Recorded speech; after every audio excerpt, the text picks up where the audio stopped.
बैठ के कैसे हैं आप लोग? बढ़िया बढ़िया। आदर मंच पर उपस्थित सारे श्रेष्ठ अधिकारीगण, सामने सोफा पर और पीछे बैठे हुए हमारे साथियों, मुझे बड़ी खुशी हो रही है कि आज काठगोदाम में जो पूर्वोत्तर रेलवे का एक तरह से समझिए कि पहाड़ का डेड एंड जैसे है ये, तो यहाँ पर पेंशनर्स साथियों से इंटरेक्शन कर रहा हूँ, बातचीत कर रहा हूँ। कितनी खुशी हमको हो रही है इसको मैं व्यक्त नहीं कर पा रहा हूँ आपको। दोस्तों,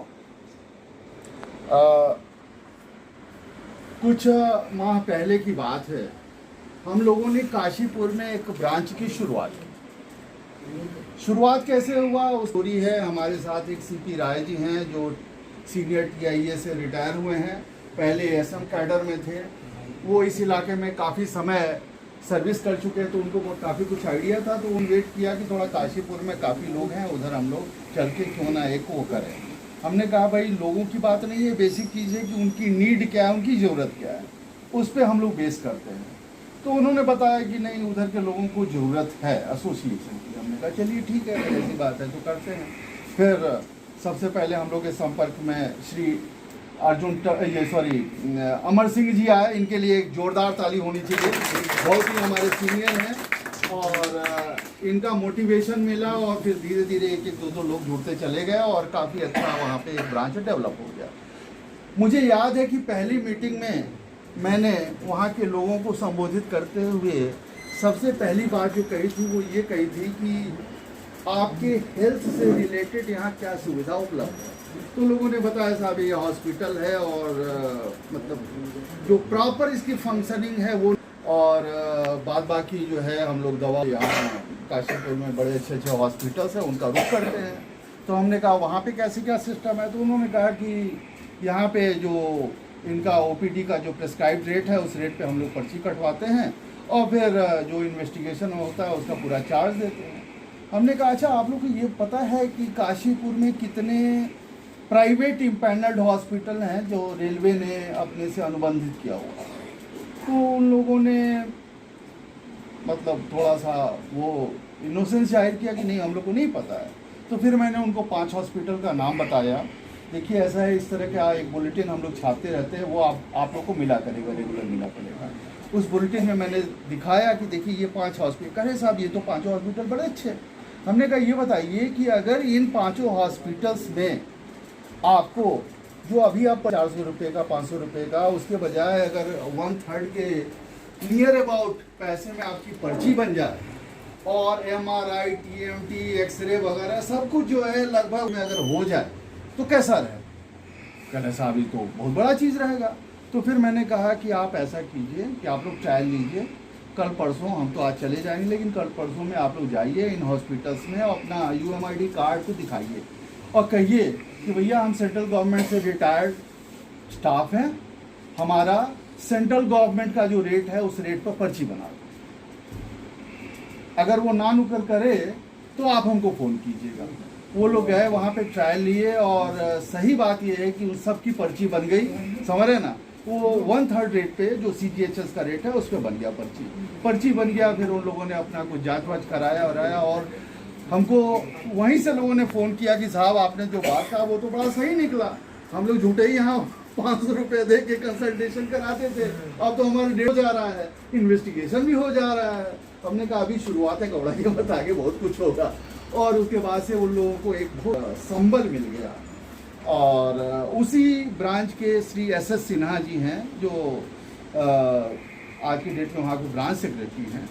वो ज़्यादा नहीं, कुछ ही 1 महीने 1.5 महीने पहले की बात है कि अपने बेटे के पास दिल्ली गए हुए थे और वहाँ पे इनकी मिसेस को कुछ चेस्ट का पेन हुआ।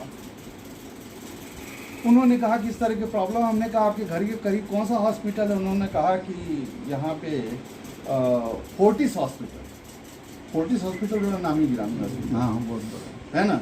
कहा कि ये हॉस्पिटल है। हमने कहा तो ठीक है आप जाइए वहाँ पे दिखाइए उनको और वही वाला सिस्टम है, उसी रेट पे दिखाइए। उन्होंने दिखाया TMT हुआ, MRI हुआ वही प्रेस्क्राइब्ड रेट पे, CGHS वाले रेट पे। लेकिन साहब उसमें प्रॉब्लम निकल गया। डॉक्टर ने ऑपरेशन का सलाह दिया, वो कहे कि ऑपरेशन कैसे होगा। तो मैंने उनको ये कहा कि आप इज्जतनगर आ जाइए, हॉस्पिटल में जाइए, डॉक्टर को बोलिए कि नॉर्दर्न रेलवे के सेंट्रल हॉस्पिटल को रेफ़र कर देगा। इसमें आपको कोई प्रॉब्लम नहीं होगी, क्योंकि कोई भी रेलवे का हॉस्पिटल किसी भी रेलवे हॉस्पिटल को ऑल ओवर इंडिया बिना किसी प्रॉब्लम के वो रेफ़र कर देता है। और वहाँ पर पहुँच के आप हमको बताइएगा। वहाँ पर पहुँचे, उन्होंने हमको कहा कि हम पहुँच गए, डॉक्टर से मिलने जा रहे हैं। हमने कहा कि ठीक है मिलिए, और उनको बोलिए फोर्टिस के लिए रेफ़र करने के लिए, कोई प्रॉब्लम आए तो बताइएगा। खैर उन्होंने बात किया, और डॉक्टर थोड़ा सा ये किए कि भाई ये तो एनी रेलवे के पैनल पे है नहीं। हमने कहा कोई फ़र्क नहीं पड़ता, इंडियन रेलवेज़ के पैनल पे है, नॉर्दर्न रेलवे के दिल्ली डिवीज़न के पैनल पे है, आप कर सकते हैं। तो बहरहाल उन्होंने तुरंत रेफ़र किया, और उसी हॉस्पिटल में उनकी मिसेज का ऑपरेशन हुआ, सघन हुआ। ऑपरेशन के बाद उन्होंने खबर किया कि वो आईसीयू में आ गई हैं। उसके कुछ दिन बाद उन्होंने खबर किया कि वो ठीक ठाक हैं, अच्छी रिकवरी के बाद उन्होंने खबर किया कि वो काशीपुर आ गई। इस पर आप जोरदार ताली बजा सकते हैं कि एक प्राइवेट इम्पैनल्ड हॉस्पिटल में उनके वाइफ का सक्सेसफुल ऑपरेशन। दोस्तों, ये स्टोरी मैं क्यों बता रहा हूँ, इसके पीछे सिर्फ एक चीज़ है कि बहुत सारे आपके नियम हैं जो आपके फेवर के हैं, लेकिन आप लोग उस चीज़ को नहीं जानते हैं। आप लोग को क्या पता है कि ये इस UMID कार्ड पर आप किसी भी प्राइवेट इम्पैनल्ड हॉस्पिटल जो रेलवे से संबंधित है, वहाँ पे 1/3 में आप इलाज करा सकते हैं। पता है आप लोग को? क्या किसी को पता है तो हाथ उठावे। चलिए, एक आदमी बहुत ही भाग्यशाली, इनके लिए जोरदार ताली बजाइए ताकि इनका हौसला आ जाए। एक आदमी को पता है, बाकी किसी को नहीं पता। मैंने भी किया है। चलिए, आपने भी कराया हुआ है। चलिए, 2 लोग हुए। तो कहने का ये मतलब है कि अगर आप एक जगह इकट्ठा होंगे एक प्लेटफॉर्म पे, और आपस में इंटरेक्शन करेंगे, बातचीत करेंगे, सुख दुख बांटेंगे, तो क्या होगा? ये सब तमाम जो आपके सुविधा के लिए नियम कानून बने हुए हैं, इसकी आपको जानकारी होगी। सही कह रहा हूँ या गलत कह रहा हूँ? सही है ना? जानकारी होगी, और जब जानकारी होगी तो आप खुशहाल होंगे। आज के डेट में अमर सिंह जी बैठे हुए हैं काशीपुर का, हमको रिपोर्ट मिला कि वहाँ पर जो प्राइवेट इम्पैनल्ड हॉस्पिटल हैं बड़े बड़े, उनके डायरेक्टर लोग मीटिंग में आके बैठ रहे हैं। जैसे आज हम लोग के साथ डॉक्टर साहब लोग बैठे हुए, वो डायरेक्टर आके बैठ रहे हैं।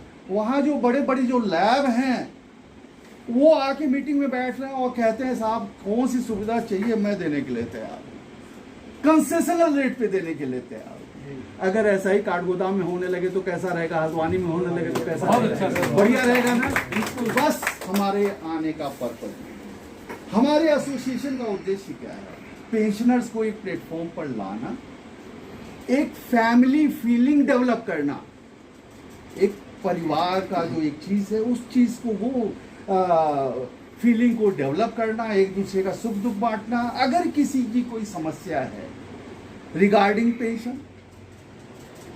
पेंशन कम मिल रहा है, रिटायरमेंट से पहले 1 महीना पहले प्रमोशन हो गया, अभी एक केस आया जिस दिन रिटायरमेंट था उसी दिन प्रमोशन हुआ, उसी दिन उसको ज्वाइन कराया गया, लेकिन वो पैसा जो है पेंशन में नहीं लगा, 4 साल गुजर गया।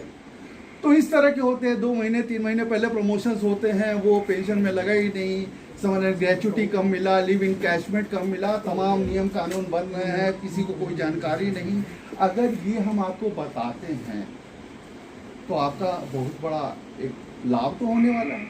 यहाँ पे स्टेशन मास्टर कैटेगरी से कौन कौन लगे, जरा सा हाथ उठाइएगा प्लीज। 1 2 3 4, और कोई नहीं? ओके, 4 लोग हैं। चारों में से मैं जानता हूँ किसी को भी आपको एक्सीडेंट फ्री अवार्ड मिला? हाँ, आपको मिला हुआ, आपको नहीं मिला, आपको नहीं मिला। 2 लोग ऐसे हैं जिनको नहीं मिला। तो कहने का मतलब accident free service award system क्या है? सिस्टम क्या बोलता है कि cabin man, switch man, points man से लेके ASM, deputy SS, SS, station master, इन कैटेगरीज में जो कोई सर्विस मोर देन 23 इयर्स कर चुका है सक्सेसफुली, उसको गवर्नमेंट क्या करती है, 60 दिन का लास्ट पे प्लस ग्रेड पे मिला के 60 दिन का देती है। अमाउंट कम है क्या? अमाउंट कम है क्या? 60 दिन का 2 महीने का तनख्वाह मिल जा रहा है। अब साहब यहाँ पे 3 लोग वंचित है तो इनको मैं दे दूंगा। इतना ही नहीं, कोई अगर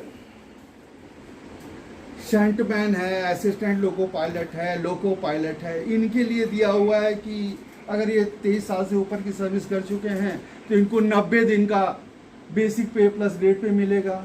यहाँ पे कोई है क्या ड्राइवर वगैरह कैटेगरी से? कोई नहीं आया हुआ है, चलिए कोई बात नहीं। पॉइंट्समैन है कोई?